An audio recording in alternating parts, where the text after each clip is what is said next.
Hoy, 16 de mayo, se conmemora el Día Mundial del Angiodema Hereditario. Es un día realmente especial para la comunidad de angiodema hereditario, ya que nos invita a generar concientización y difusión de esta condición, que es una condición inmunológica, genética y poco frecuente que afecta a una de 50.000 personas. Clínicamente, el angiodema hereditario se manifiesta por la aparición de episodios recurrentes, impredecibles, dolorosos, inclusive desfigurantes de hinchazón que nosotros llamamos angiodema. Este puede comprometer tanto la piel como la mucosa y puede comprometer distintas partes del cuerpo, y es así que se puede ver afectada una mano, un pie, los genitales, la cara, el tracto gastrointestinal y la forma de presentación más temida, pero afortunadamente la menos frecuente de ella, que es el edema de vía aérea superior, el edema laringio, que puede provocar muerte por asfixia. El angiodema hereditario es una enfermedad devastadora, es una enfermedad que golpea de manera significativa a la persona que padece angiodema hereditario, no solamente desde el punto de vista físico, sino también desde el punto de vista psíquico. Y es así que aproximadamente son 10 años de odisea diagnóstica, es decir, 10 años en donde el paciente comienza a tener síntomas hasta que finalmente recibe el diagnóstico final. Durante este periodo, la persona que sufre angiodema hereditario se encuentra peregrinando por distintos médicos en donde recibe diagnósticos erróneos, porque muchas veces se lo suele confundir con cuadros de alergia, cuadros gastrointestinales. De hecho, hasta un 30% de las personas puede ser sometida a cirugías abdominales innecesarias. Y es así que hasta recibir el diagnóstico final, este paciente se ve muy golpeado por esta enfermedad. Soy Ricardo Swiner, médico especialista en alergia e inmunología clínica, experto en angiodema hereditario y director de un centro de referencia de angiodema hereditario EICARE. Vamos a iniciar un ciclo de entrevistas con dos personas que conviven con angiodema hereditario. Por un lado, Mercedes, que convive con esta enfermedad desde la infancia, y por otro lado, Martín, que es cuidador de dos personas con angiodema hereditario, su esposa y su hija. Acompáñenos en este ciclo de entrevistas. Bueno, muchas gracias Mercedes Omechi por estar aquí y bueno, y la realidad es por animarte, ¿no? a compartir tu historia de vida, una historia que creo que tiene un componente muy especial, y es que vos empezaste a convivir con el angiodema hereditario desde que sos chica, ¿no? Y esto es en parte porque, bueno, ya había un familiar con diagnóstico, en este caso tu mamá. Y bueno, ¿cómo fue esto de empezar cómo recibiste el diagnóstico? ¿Cómo fue esto de vivir con el angiodema hereditario desde chica? Bueno, creo que mi primer recuerdo con el angiodema hereditario es casi un recuerdo, una nube, porque me acuerdo de estar en la cama de mis papás, tendría 8 años, y se me hinchó una mano, un edema de mano, y mi mamá me estaba explicando algo que ni me acuerdo ni entendí en su momento, obviamente, y yo solo pensaba la suerte que tenía de faltar al colegio. Después, obviamente, con el tiempo me di cuenta de la complejidad de lo que me estaba contando mi mamá, en ese momento no lo sabía, y de lo afortunada que era de que mi mamá me podía contar exactamente lo que tenía. Esta enfermedad tiene una prevalencia de 1 cada 50.000 habitantes.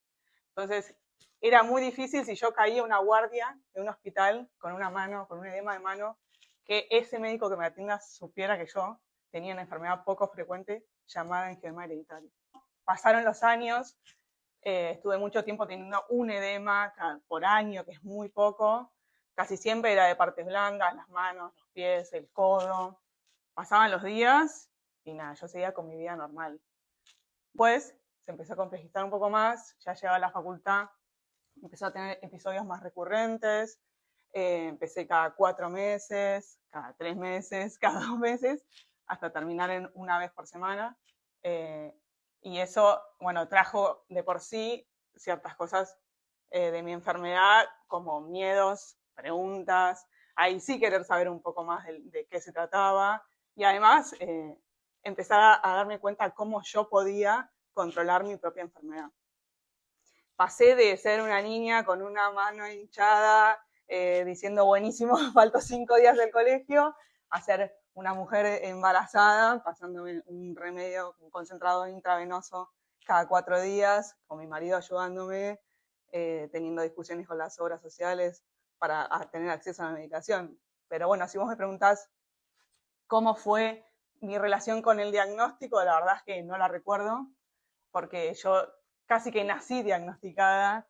Gracias a mi madre, tanto yo como muchas otras personas, logramos sortear lo que se llama la odisea del diagnóstico, que es algo muy complicado en varias enfermedades poco frecuentes. Pero sí la sintomatología de mi enfermedad es lo que a mí me fue complicando a través de la vida y me fue acercando más a la enfermedad. Bueno, muchas gracias por compartir esta parte. Y bueno, sabemos que llegar al diagnóstico es quizás el inicio de todo esto, ¿no? Y después viene lo que yo suelo decir es como una carrera de obstáculos, ¿no? Porque tenés el diagnóstico, pero después viene tratar, digamos, sabemos que el angiograma hereditario tiene una medicación específica y que por lo general es una medicación de muy alto costo. Y ahí viene una carrera de obstáculos en donde vienen autorizaciones, historias clínicas del médico, desconocimiento por parte de los auditores de esta condición clínica, y hasta que finalmente uno puede acceder a la medicación que es específica y que de alguna manera va a tratar de controlar la enfermedad. ¿Cómo fue todo este proceso en vos? Bueno, me gusta mucho hablar de esto porque a veces me siento una superheroína cuando logro tener la medicación en mi casa. Es muy difícil poder trasladarle a otra persona una preocupación que es recurrente. Y además porque no sabes si el mes siguiente la vas a tener o si vas a tener que pelear por tenerla. O sea, hay que imaginarse también que ya el diagnóstico por ahí tarda 10 años en llegar. Uno tiene el diagnóstico, tuvo la suerte grandísima de encontrarse con un profesional, un médico empático, buena persona, que conozca la enfermedad y que te diga, mira, la verdad, uno puede tener una vida normal teniendo angiograma hereditario porque existen tratamientos, hay distintas formas de tratarse, cada persona tiene que encontrar su tratamiento, su medicación, y la tuya es tal, te receto esto. Bueno, de ahí vas a una farmacia, la farmacia te dice, no, esto no te lo puedo dar, esto necesita autorización de tu obra social, de tu prepaga, lo que tengas detrás. Vas a la prepaga de la obra social y te dicen, no, no te lo autorizo. Empezás de nuevo con una carrera contra, la burocracia y tu propia enfermedad también. Entonces ahí, bueno, empezás un largo camino. Cuando llegás a, la verdad digo, yo tengo hoy mi medicación en mi heladera gracias a mi familia, gracias a otros pacientes, gracias a mi médico, gracias gracias a mi abogada, gracias a un montón de personas que me ayudan en este camino de, como decís vos, trabas por todos lados. Bien, lo que acabas de describir es realmente como una suerte de laberinto, ¿no? En donde uno ingresa y por ahí no sabe para dónde salir, ¿no? Y este laberinto es el sistema de salud que tenemos. ¿Hay algo que vos cambiarías en este sistema de salud que quizás muchas veces no está ayornado para lo que son las enfermedades poco frecuentes y en este caso más específico para el angiograma hereditario? Bueno, yo creo que para llegar a un tratamiento, primero hay que llegar a un diagnóstico. Y a veces es la parte más complicada. Entonces está bueno tener como un trabajo bastante amplio de concientización para que todos podamos conocer una enfermedad, o por lo menos la mayor cantidad de personas posibles, y eso también depende de uno como paciente, o como cuidador, o como conocido de alguien con una enfermedad poco frecuente. Creo que a través de los años yo también entendí que es un trabajo mío, y que yo vaya a otro médico, a un odontólogo, a un, no sé, a cualquiera, a un kinesiólogo, te diría. Poder contar lo que es mi enfermedad y que el otro lo conozca, porque siempre hay un tío, un primo, un vecino de alguien que puede tener esos mismos síntomas y que no sabe qué tiene. Y de hecho me ha pasado en la vida de encontrarme con personas que llamaron y preguntaron acerca de sus propios síntomas, a ver si era algo parecido o no. En los últimos años ha cambiado realmente el paradigma en el cual nosotros los médicos evaluamos a los pacientes y aconsejamos pasamos de una medicina paternalista a una medicina de decisión compartida con el paciente, en donde, bueno, ambos somos protagonistas y el mismo paciente, que es el protagonista de la enfermedad, también toma una decisión activa a la hora de decidir qué tipo de tratamiento. En este caso, en el angiograma hereditario tenemos tratamientos que se administran por vía endovenosa, por vía oral, por vía subcutánea. Y bueno, ¿crees que esto es importante a la hora de establecer esta relación médico-paciente, que es una relación médico-paciente muy especial? Yo creo que es súper importante porque hablamos de la imprevisibilidad de la enfermedad y de la imprevisibilidad de los edemas. Entonces, la única manera de que mi médico sepa lo que a mí me sucede con la enfermedad es yo poder comunicarme de forma totalmente abierta con él. Entonces, la única manera de llegar a tomar una decisión entre ambas partes y que el otro conozca cuáles son mis necesidades es pudiendo ser abierta y tener del otro lado a alguien empático. Hay un montón de tratamientos y un montón de formas de aplicación y por ahí lo que a mí me resulta ahora relativamente fácil, para otro no es así, y por ahí ver una aguja y tener un concentrado intravenoso les parece totalmente un miedo enorme. Para mí ya es algo normal, entonces yo iría por una medicación intravenosa y sé que muchos otros no. También depende de la edad, de cómo tenés tus venas. Hay un montón de cosas que uno tiene que ir hablando con el médico y también de poder bajar esa carga que uno tiene del tratamiento, de poder elegir cambiar de tratamiento también, que es un tema súper importante porque es lo que yo estoy viviendo en este momento. Digo, hay un montón de opciones, entonces por ahí hay una superadora a la que uno está utilizando en este momento y tiene que poder también pedirle al médico, bueno, es una batalla nueva también. Quiero hacer esto, ¿qué te parece? Entre los dos tomamos una decisión, nos parece bien, nos parece mal, vamos a encarar este nuevo pedido de medicación que tiene todas las trabas iguales a las que teníamos para acceder a la medicación desde un comienzo, que tarda mucho tiempo y que desgasta mucha energía también. Entonces, no hay nada mejor que uno poder tener un profesional del otro lado con el cual decidir, con el cual estar de acuerdo y con el cual también estar segura de que es el tratamiento para uno. Bien. Sí, algo que caracteriza el angiograma hereditario es, a diferencia de lo que son otras enfermedades poco frecuentes y crónicas, es la imprevisibilidad. Esto de no saber cuándo vas a tener un ataque, en qué lugar, cuán severo va a ser, ¿no? Y esto obviamente que en los pacientes genera miedo, genera ansiedad, genera inclusive hasta depresión. Y esto no ocurre solamente cuando están presentes los ataques, sino también que ocurre durante todo el tiempo, entre los ataques, ¿no? Es como una suerte de estado de alarma en el cual el paciente con angiograma hereditario está continuamente como una situación de estrés continuo. ¿Cómo manejás vos estos miedos de imprevisibilidad, esto de no saber, de incertidumbre, de no saber cuándo vas a tener un nuevo ataque? Bueno, yo creo que nada, esto es como algo que fui aprendiendo a través de los años. Creo que siempre uno cuenta con ese miedo, esa ansiedad de no saber bien cuándo te puede llegar a pasar, a pesar de que hoy existen un montón de maneras de aliviar eso. Cuando yo empecé con mis edemas, se pensaba de otra forma en la enfermedad. Uno tenía una medicación guardada en la heladera que era como un diamante que no se podía tocar, a menos que tenga un edema laringio y tenga riesgo de vida. Ahí, solo ahí lo podíamos usar.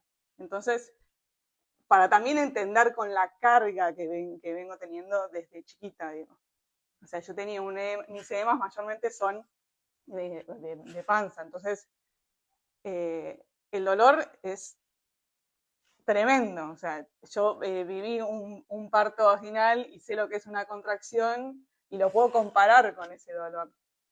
Y puedo decirte que el dolor es más fuerte. Me acuerdo porque mi mamá me decía, vas a ver que este dolor es más fuerte con la contracción y yo lo viví muchas veces.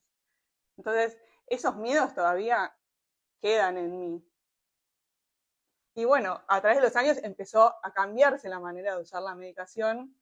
Después se usaba por episodios. Si uno tiene la mano hinchada, pasaba la medicación. Y ahora se habla más de la calidad de vida del paciente y de no llegar a tener ningún episodio. Entonces se usan medicaciones de forma de profilaxis, que es no llegar a tener nunca el edema o a intentar no llegar a tenerlo. Entonces, obviamente la ansiedad que tenía en esa época y los miedos que tenía en esa época, en la que la medicación no se usaba pero estaba ahí, eran muchísimos más que ahora, que uno puede vivir sabiendo que tiene la medicación al lado y es, creo, la mejor forma de bajar miedos y ansiedades. Saber que tenés un tratamiento, saber que tenés a quién llamar, saber que tenés que te ayude y poder también hacerlo uno mismo, ¿no? No depender de ir a un hospital, de conseguir una enfermera, de conseguir una enfermera y esas cosas que sucedían previamente. Y también, obviamente, mucho la ayuda de, de mi círculo, de mi familia, los cuidadores, que son súper, súper importantes, y de también de uno poder contar lo que es la enfermedad y aprender a que no hay que alejar a la enfermedad de la gente que te rodea, sino acercarlos. Y así fue como, tengo varias anécdotas en mi vida, como llegar a una guardia de noche y me hayan preguntado si estaba borracha porque no paraba de vomitar y yo rogándoles que me inyecten la medicación y no querían. También juntar a 5 amigos para que vean cómo yo me aplicaba el concentrado intravenoso, por si algún día ellos me tenían que ayudar. Y hay un montón de personas que me ayudaron en este camino que seguramente no lo sepan, tan solo preguntando y queriendo aprender algo más de lo que es el angioedema hereditario. Cuando lograste acceder a la medicación que de alguna manera te controlaba, ¿no?, la enfermedad, ¿qué cosas pudiste empezar a hacer que previamente quizás no podías hacer? Yo creo que está muy relacionado con lo que hablábamos de los miedos. O sea, uno cuando tiene miedo, para una persona normal, digamos, subirse a un avión es, tener que pasar las horas que esté ahí adentro, pero para uno es llevar la medicación, que no te hagan preguntas acerca de la medicación porque la tenés que llevar sí o sí con vos y no la podés llevar en bodega. Digo, ¿cuánta medicación llevas para un viaje? Son un montón de preguntas que uno se tiene que hacer, para trasladarse de un lugar al otro. Digo, ¿tenés algún hobby, algún deporte que pudiste hacer, digamos? No, creo que lo más difícil, por eso decía, es como esto, de trasladarse de un lugar al otro, de pensar en subir una montaña, quedarse en un refugio una noche y decir, ¿y acá qué hago si me pasa algo? Estar lejos de un hospital. Y la verdad que al tener acceso a la medicación, pude viajar a otros países que hablan otro idioma y que no podría, no sé, comunicarme con un médico ahí. He viajado a Tailandia en un barco y sin ningún hospital cerca, he subido a refugios y quedarme a dormir, teniendo la medicación conmigo misma, sabiendo cómo aplicármela y en total control de mi enfermedad si sucedía algo en ese momento, digamos. Bien, esta enfermedad tiene disparadores, lo que nosotros llamamos disparadores o gatillantes, ¿no?, que son situaciones que disparan precisamente un episodio o un ataque de angioedema hereditario, que puede ser situación de estrés, una infección, bueno, obviamente un procedimiento traumático como una intervención quirúrgica, una extracción odontológica. ¿Vos tenés algún factor gatillante de tu enfermedad? Todos, creo que todos. Sí, o sea, en realidad lo noté mucho con el tema del estrés porque a mí me renació la enfermedad en la facultad y cuando tenía que rendir finales, siempre antes de rendir un final me sentía mal. Yo creo que esas cosas uno se da cuenta en el momento, no lo piensa tanto en el día a día, bueno, me puede suceder porque. Sí, después en mi embarazo tuve un montón de episodios, tuve que hacer profilaxis a 4 o 5 días porque ya me sentía mal, al cuarto día ya me sentía mal, durante la lactancia también. Todo el tema hormonal, digamos que a mí me influye mucho, pero bueno, esta enfermedad no es lineal y yo no puedo decir si me caigo y me golpeo la rodilla, me voy a hinchar la rodilla. así como tampoco he pasado por situaciones de estrés que no me causaron un edema. Entonces, eso es lo que hablamos de la imprevisibilidad. Yo no sé realmente qué es lo que me causa el edema, pero sí puedo decirte, a lo largo de mi vida, cada vez que tuve algo parecido a esto, tuve un edema. Bien. Sabemos que detrás de cada persona que tiene angioedema hereditario hay muchísimas personas, ¿sí? Familiares, amigos, a los que nosotros llamamos cuidadores. Y bueno, luego vamos a hacer una entrevista con Martín, que es el cuidador. Eh, Estas personas, obviamente, que son un eje central, digamos, en el cuidado, ¿no? de las personas que tienen angioedema hereditario. ¿Quiénes fueron tus cuidadores a lo largo de este camino de transitar, digamos, la enfermedad del angioedema hereditario?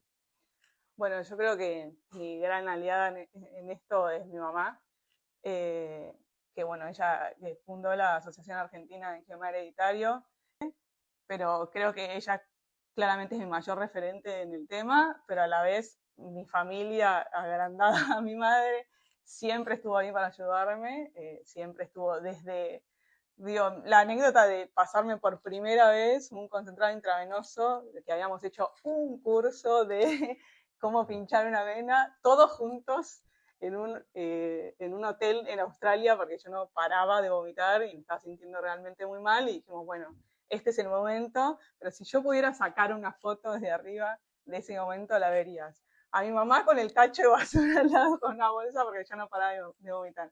A mi papá que me pasaba con la jeringa el concentrado. Mi hermana que era que tenía el mejor pulso que me clavó la aguja.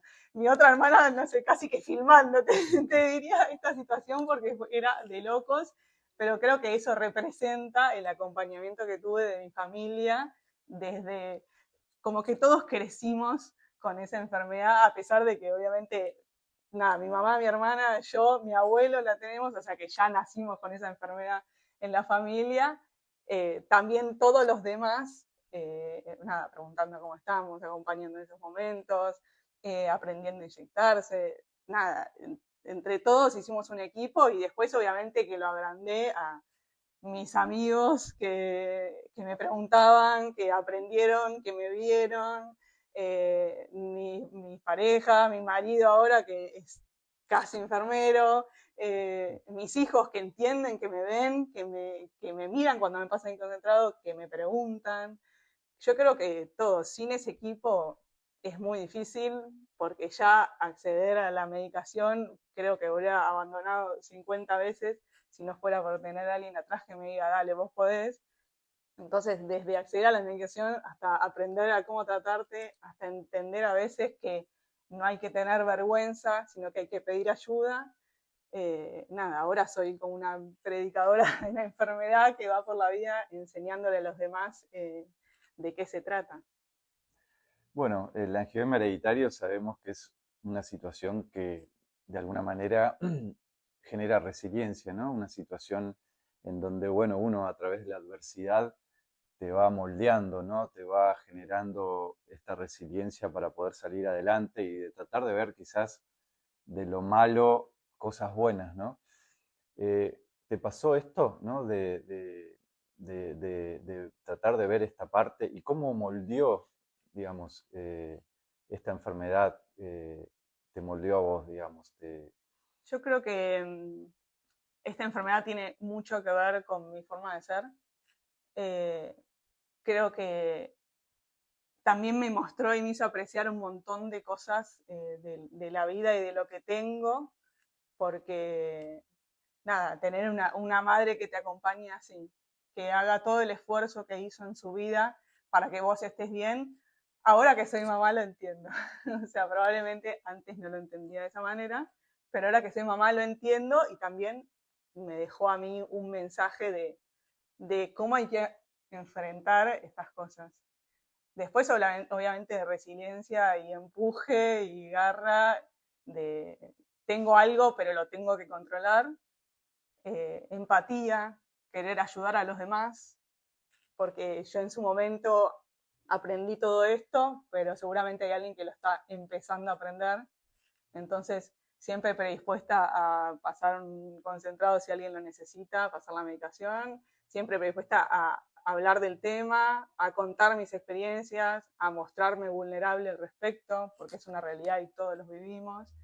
Y yo creo que esto de no poder aceptar un no como respuesta. O sea, uno es dependiente de una medicación y no hay nadie que te pueda decir que no o sea, te lo dicen, pero no puedo aceptar que me digan que no me pueden dar la medicación que yo necesito. Pero yo creo que, nada, desde mi madre, resiliencia, y ahora lo heredé un poco yo. Bueno, la verdad que súper valioso, la verdad, tu testimonio de vida, que seguramente, bueno, va a ayudar y muchas de estas personas que están atrás de la pantalla y que tienen angioedema hereditario se van a sentir súper identificados con vos, con tu historia de vida, que comparten cosas en común.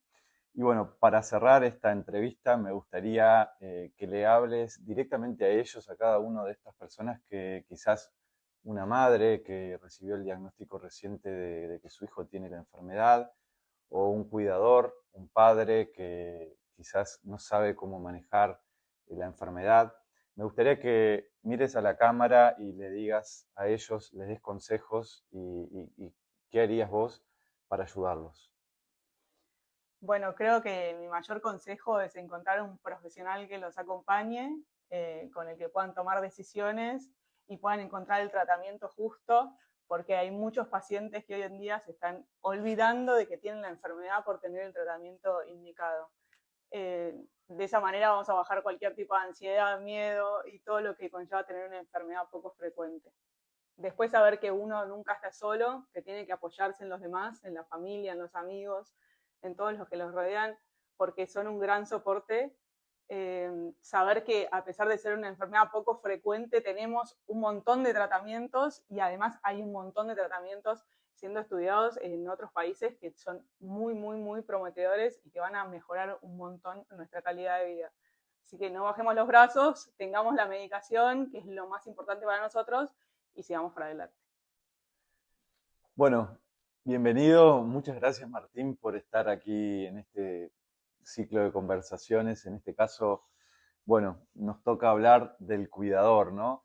Y bueno, y sabemos que detrás de cada paciente con angioedema hereditario hay una mamá, hay un papá, hay un hermano, hay un amigo, hay un vecino que está siempre atrás tratando de compartir esta carga de la enfermedad del angioedema hereditario y que, bueno, a pesar de no compartir los genes, no aparecer en la historia clínica, es esta persona que de alguna manera comparte esta carga, ¿no? Y de alguna manera tiene que reorganizar su vida en torno a esta persona, que puede ser un familiar, un amigo.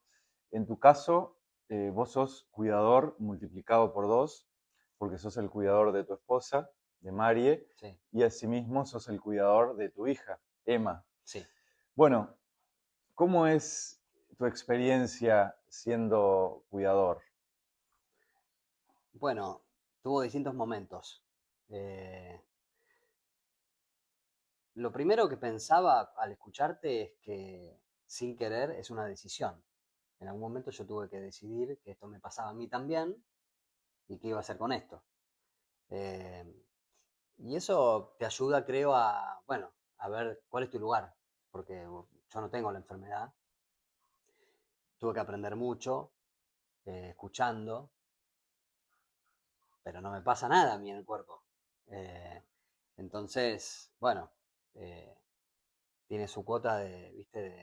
De, de estar ahí atento, a ver cuándo molestar, cuándo no molestar. En el caso de Mari, por ejemplo, cuando nos conocimos hace ya bastante, ella lo comentó como algo natural. Yo en ningún momento dimensioné de qué se trataba. Tampoco ella sabía tanto de lo que pasaba o que nos iba a pasar después. Eh, y bueno, ella, por ejemplo, en ese momento tenía 2 ataques por año, abdominales, y no había medicación. Y bueno, ella me decía, es como que tengo que estar en la cama, no me puedo mover, vómitos, dolor extremo. Y yo trataba de encontrar un lugar ahí, ¿viste? de acompañarla, y creo que eso depende también de cómo es cada uno. Hay gente que le gusta tener a alguien cerca o que le apoyen la mano en el hombro cuando está vomitando, hay gente que no. Eh, Así que bueno, es una búsqueda de siempre, de ver cómo ir acompañando. ¿Y cómo es la experiencia? No sé, en nuestro caso, si corto la peli hoy, te diría que tiene un final feliz, pero sigue. Tengo una hija también de 10 años y no sé cómo será su vida, cuánto tiempo de su vida la acompañaremos su mamá y yo. Su mamá es su principal sostén para esta situación, además de porque es su mamá, porque es médica y además porque tiene edema. Claro. Eh, Sí, sí, sí. y ya vivió todo el proceso previo. Eh, pero bueno, la llegada de la medicación, por ejemplo, cambió todo, todo. Cada medicación que iba apareciendo era una nueva realidad, siempre mejor. Eh, Así que bueno, yo creo que hablemos de que esto existe es importante para que el sistema de salud, los médicos, la industria sepan que esto existe y que hay que darle bolilla, porque solos no podemos. Hay una fundación y eso está buenísimo, pero no solamente está la familia y los amigos, también necesitamos un ecosistema que acompañe esto, porque una cosa es con medicación y otra es sin medicación. Bien, sabemos que el angioma hereditario, como su nombre lo indica, es una enfermedad hereditaria, ¿no? Y en esta patología que se transmite por lo que nosotros conocemos patrón autosómico dominante, hay un 50% de probabilidades de que uno de los hijos herede este gen mutado, ¿no? ¿Cómo fue esta experiencia de enterarte de que una de tus hijas había heredado este gen, en este caso Emma, en ese momento, digamos, y saber que de alguna manera la enfermedad continuaba, ¿no? En tu familia? Eh, Fue un proceso. Primero nos dijeron que no tenía Mm. y festejamos mucho.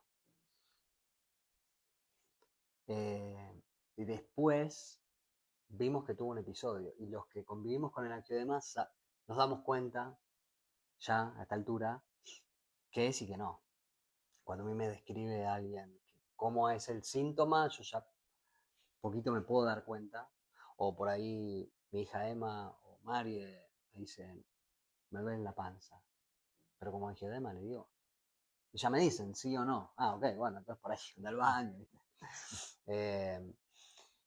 Y ese proceso fue bastante solitario, te diría. En ese momento los médicos que nos acompañaban no estaban tan presentes como uno necesita en estas enfermedades huérfanas, en donde necesitas una guía, ¿viste? Un acompañamiento de un profesional. Y bueno, cuando lo diagnosticaron fue algo muy triste, algo muy triste. Porque uno conserva la esperanza de, bueno, por ahí no tiene y listo.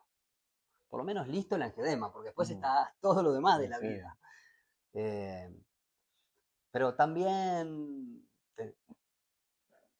teníamos y tenemos fuerza y ganas y experiencia en esto.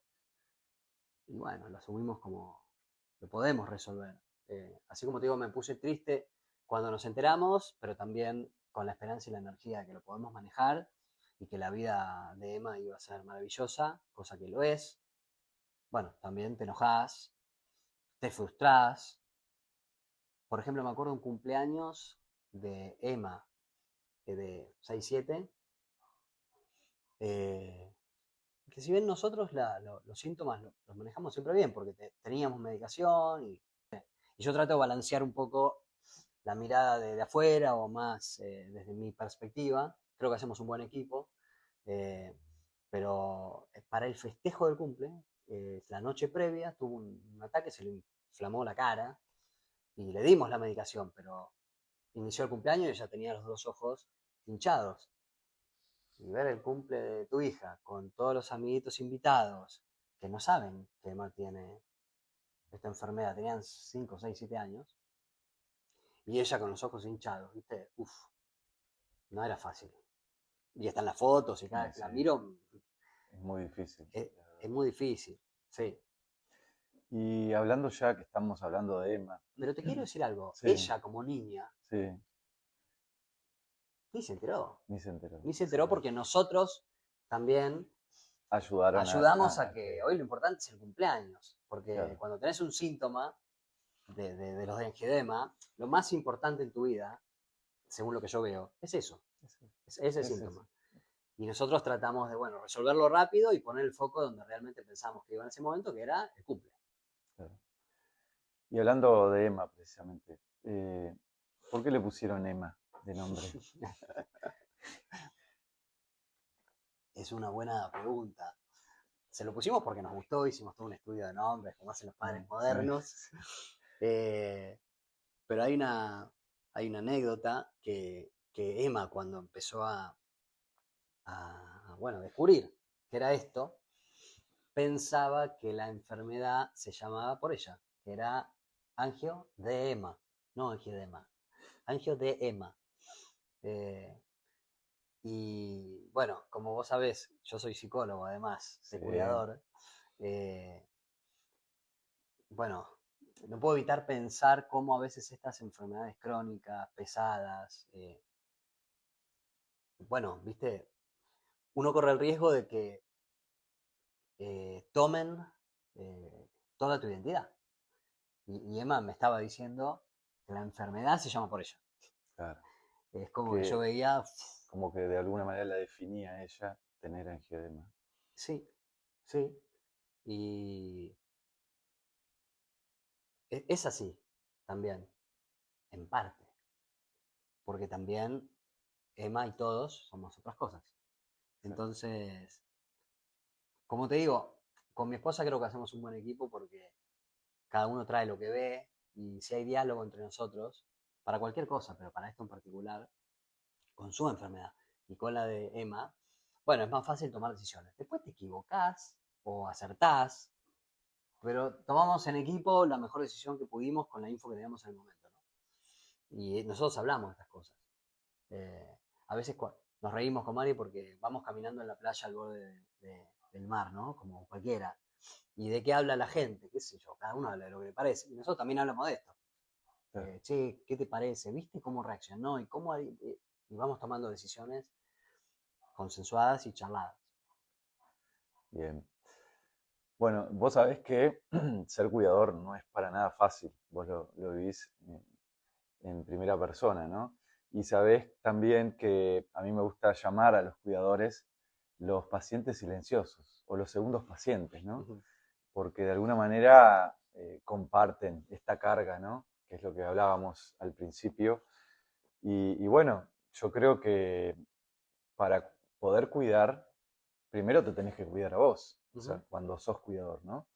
Y me gustaría preguntarte a vos, ¿qué haces vos para cuidarte a vos mismo? Para poder cuidar, ¿no? A Marie y a Emma.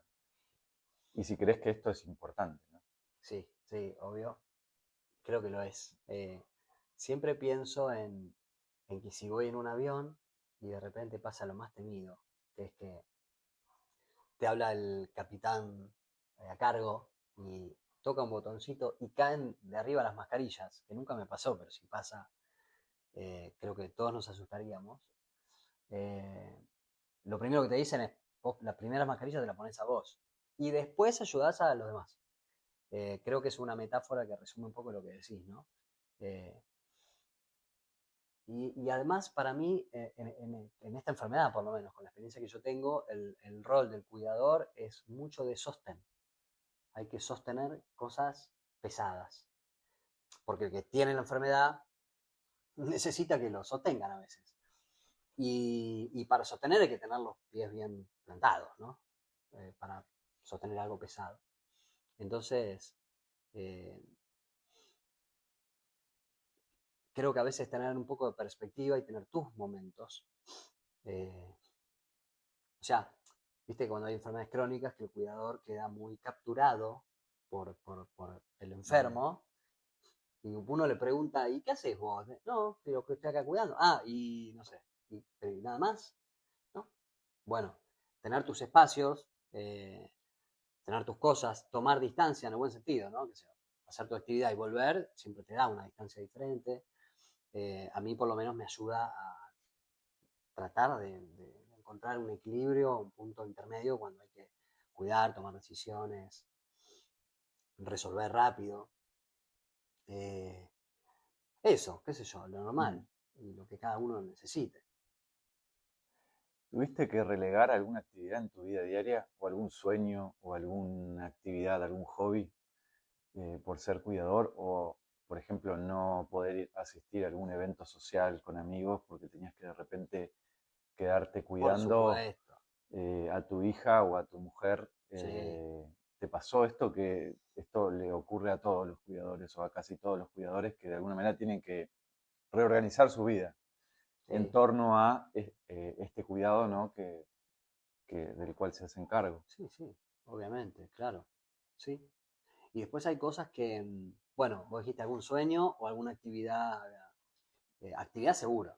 Mirá, no vamos a poder ir porque pasa esto. Siempre es más fácil, me parece a mí me sale más fácil que a mi hija y a mi esposa contar esto antes de que ocurra. Es decir, cuando mi hija empezó la escuela, ¿declaramos esta enfermedad o no? No van a entender nada, pero bueno, estaría bien explicar de que por ahí no le pasa nunca nada. Pero bueno, mejor contarlo, que no es fácil. No, Para el no es fácil. paciente aceptar lo que tiene, ir a contarlo, que le pregunten, rememorar todo lo que le pasó y anticipar lo que le podría pasar a su hijo. Pero yo creo que esa es una buena práctica. Incluso amigos, ¿viste? Que, bueno, a veces no tiene ganas de contar, pero para mí es más fácil decir, che, no vamos porque Mario tiene un ataque. Bueno, Marto, no, ya está, no venga. Está, Es más fácil. claro. Eh, Así que sí, me ha pasado. Y después creo que está el equilibrio de las decisiones que vas tomando, de las cosas a las que no te invitan, pero son tus ganas de hacer algo. Por ejemplo, los viajes. ¿Viste? En un momento, en un extremo uno puede decir, no viajemos, no subamos a un avión, no nos vayamos lejos, vayamos únicamente a países que tienen un sistema de salud fuerte, bueno, o hagamos cualquier cosa y vayamos a cualquier lado. Es un equilibrio también. Sí. Y hay momentos, ¿viste? Cuando la enfermedad está galopante, no te dan ganas de salir de viaje muy lejos. Pero bueno, nosotros en general pudimos cumplir nuestros sueños, viajar a donde quisimos, nunca tuvimos una limitante en los momentos donde se pudo, también en momentos complicados de la enfermedad donde no era una buena decisión.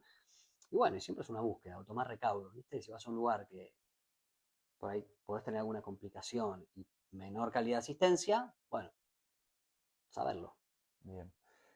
¿Recordás cuál fue el momento más difícil que te tocó vivir como siendo cuidador, ya sea de tu esposa o de tu hija? ¿Hubo algún momento que te haya marcado o que por ahí recuerdes como un gran desafío y cómo pudiste sortear, ¿no? ese Uh-huh. desafío que te tocó vivir?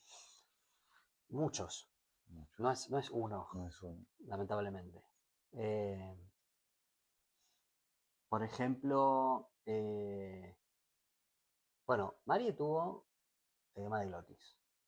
Esto es que se te cierra la glotis y tenés riesgo de vida. Bueno, me acuerdo una vez también que dijimos, bueno, vamos a una guardia. Que Mari estaba teniendo un ataque que podía ser de glotis, ¿viste? Se notaba que... En ese momento no había GPS, no teníamos los celos, ¿viste? Que ponés, pum, y te Sí, lleva. sí. Y yo me confundí el camino. Digo, ¿dónde vamos? Yo le pregunté, yo como cuidador le pregunté a la paciente médica, ¿dónde vamos? Bueno, vamos acá, ok. Y fuimos y me confundí el camino. No, terrible.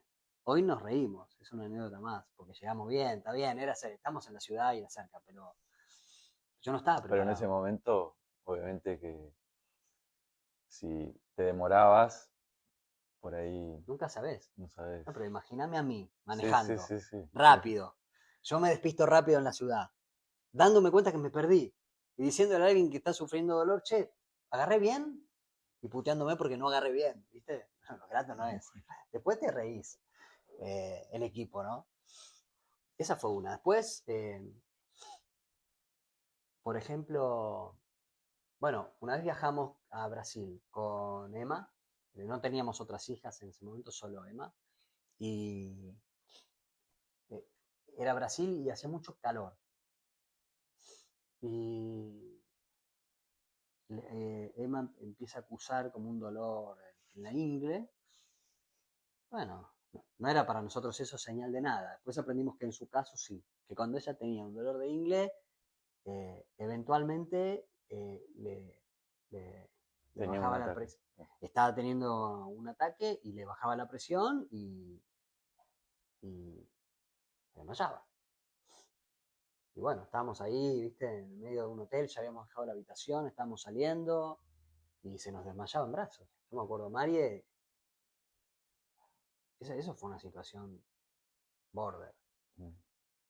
O en el club, después de eso, en el club, Emma nos dice un día, ay, me duele, estoy acá con un dolor de ingle.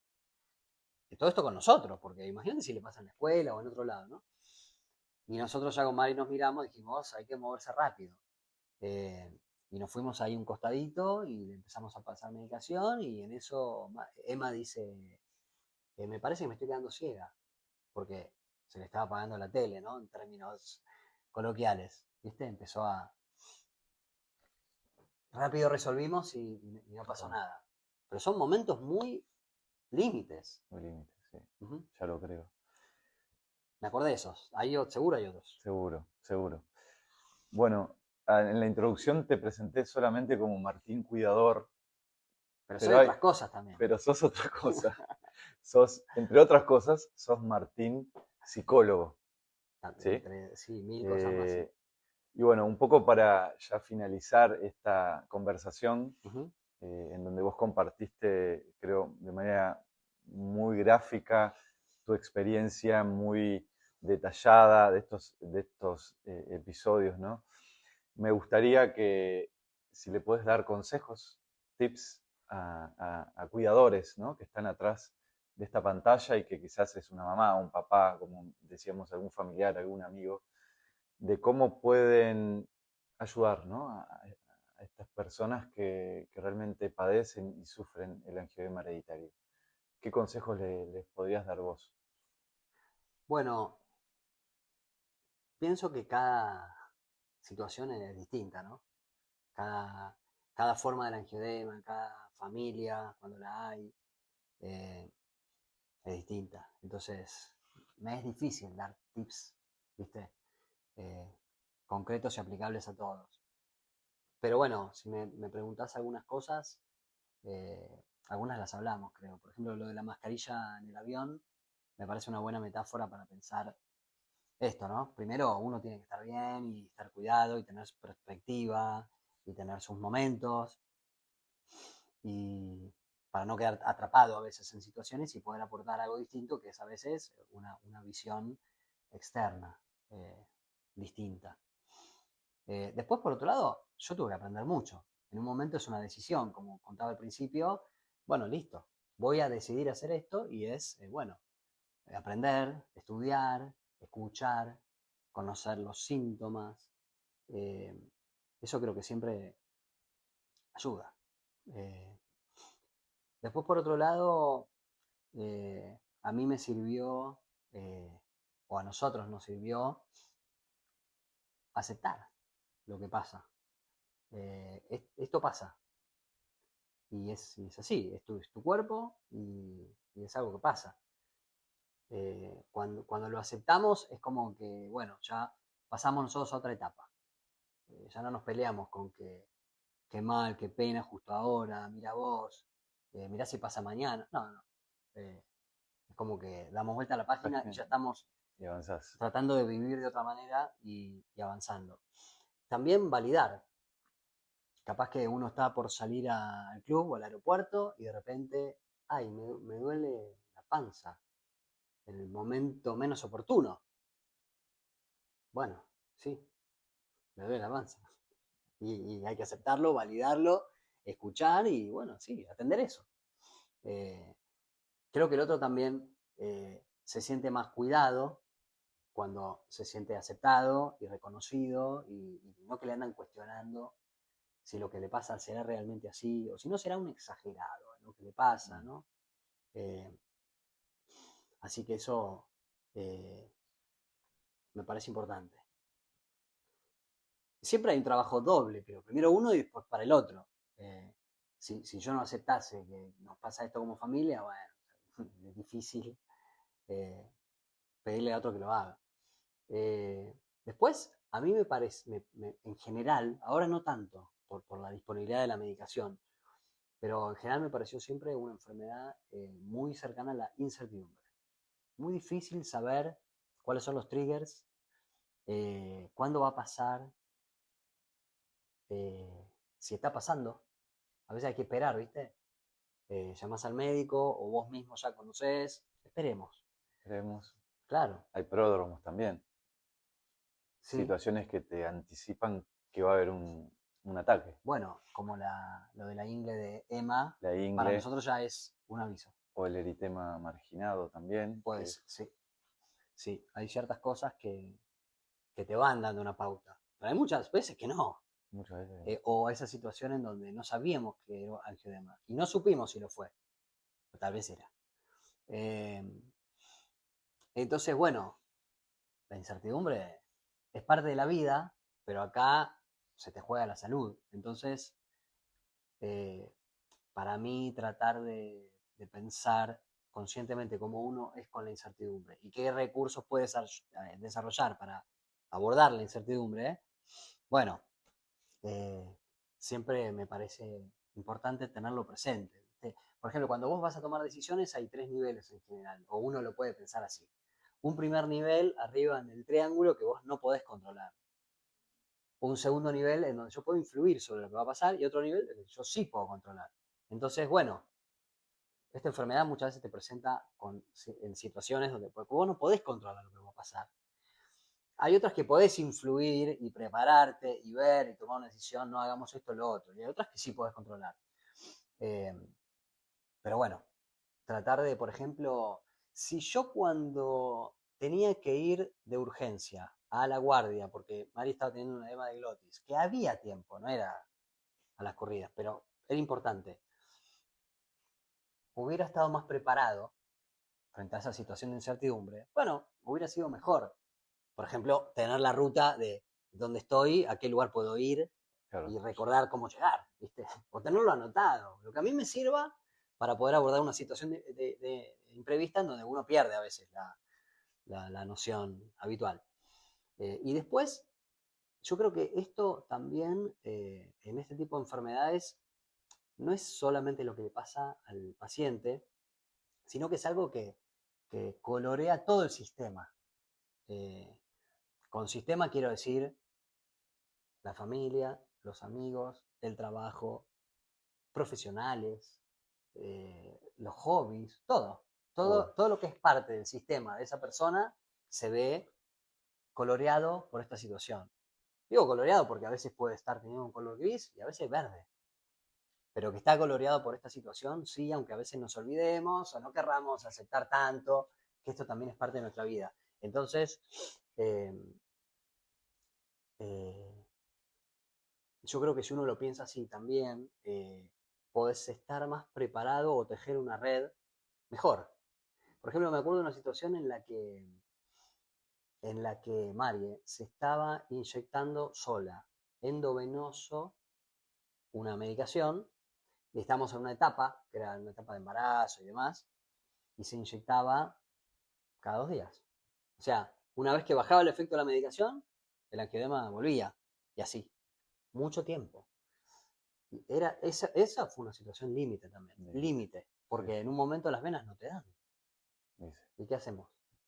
Era un embarazo. No es que esa situación la íbamos a cortar, ¿viste? Son situaciones límites. Entonces, en un momento, en el único rato de lucidez que yo tuve en toda esta enfermedad, le dije a Marie, tenemos que tener a un enfermero que si nosotros lo llamamos, que viva relativamente cerca, que nos conozca, venga y te aplique. Bueno, no podamos estar lidiando con el embarazo, la comida, los vómitos, los trabajos. todo, la vida. Y que vos digas, ay, ya me tengo que inyectar, y ser nosotros mismos los que hacemos también es, viene alguien, viene preparado, vos ponés la mano así nada más, y alguien se encarga de pasarte la medicación, en tu casa. Y lo hicimos, y funcionó. Estuvo bueno. Pero bueno, para mí eso es parte de pensar que esto también es una red y que uno puede ir armando la red de tal manera de estar más preparado. Los docentes en el jardín de mi hija, los amigos, enfermeros, médicos, nosotros, bueno, todos, ¿viste? Pensarlo así a nosotros nos sirvió mucho. Bueno, Martín, la verdad que te súper agradezco por tu aporte. A vos y a la fundación. Tu aporte realmente valioso de compartir esto de ser cuidador, que no es para nada fácil, y que bueno, esto de ser el segundo paciente, y que muchas veces el hecho de ser cuidador, como decía, no aparece en la historia clínica. Yo hago entrevistas cuando evalúo a los pacientes, entrevisto también al cuidador, ¿no? Eso yo creo que es importante, y que porque forma parte, esto es un equipo, como bien lo mencionó Mercedes y lo mencionaste vos, esto es un equipo, no hay otra manera de poder ayudar, ¿no? a estas personas que sufren angiodema hereditario, si no es en equipo. Uno administrando la medicación, otro sosteniéndole la mano, otro acompañándolo, ¿no? Esto es lo que vos mencionabas. Así que bueno, realmente te agradezco porque creo que este testimonio, ¿no? En primera persona de lo que es ser cuidador, sin duda alguna va a ayudar a muchos que están pasando por esta misma situación en algún momento de reciente diagnóstico o avanzado ya, con todo esto aceptado como vos lo que mencionabas. Así que bueno, muchas gracias y ha sido un placer poder entrevistarte. Muchas gracias. Hoy 16 de mayo es el Día Mundial del Angiodema Hereditario. Acabamos de ver una entrevista en donde compartieron en primera persona, por un lado, Mercedes, que tiene y vive con angiodema hereditario, y por otro lado con Martín, que es el cuidador multiplicado por 2 de 2 pacientes con angiodema hereditario. Y bueno, la realidad es que para mí fue algo muy lindo de poder entrevistarlos. Les agradezco de corazón realmente que se hayan podido abrir, contar toda su experiencia, ¿no?